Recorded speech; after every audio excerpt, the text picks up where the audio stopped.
On vient d'avoir une mauvaise nouvelle. Bakhmout va tomber dans les mains des Russes.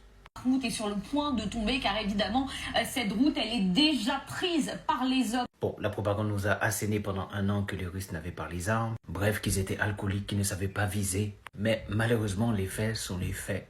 La ville va tomber.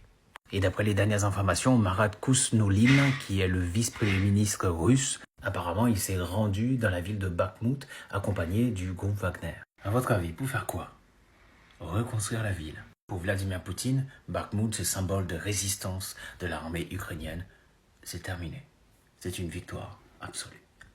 Bakhmout est russe, la résistance ukrainienne n'est plus, l'offensive ukrainienne ne vient toujours pas, les aides militaires des pays occidentaux sont absentes. Que va devenir l'Ukraine? Et selon le think tank américain ISW, l'Institut pour l'étude de la guerre, je cite, « L'Ukraine ne libérera pas tous les territoires occupés par la Russie en une seule contre-offensive et nécessitera plusieurs contre-offensives successives pour gagner la guerre. Les États-Unis doivent se préparer à financer des efforts successifs dont certains seront plus fructueux que d'autres. Un engagement insuffisant pour financer les phases successives de la contre-offensive de l'Ukraine est ce qui a en partie coûté à l'Ukraine son élan en 2023. » Bref, ça pue.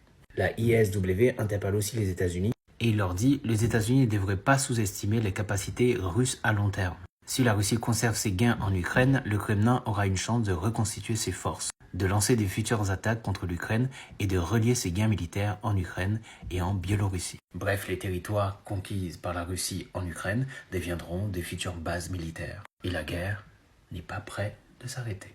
J'espère qu'il vous reste du popcorn, parce que ça risque de durer longtemps. Ça va être croustillant.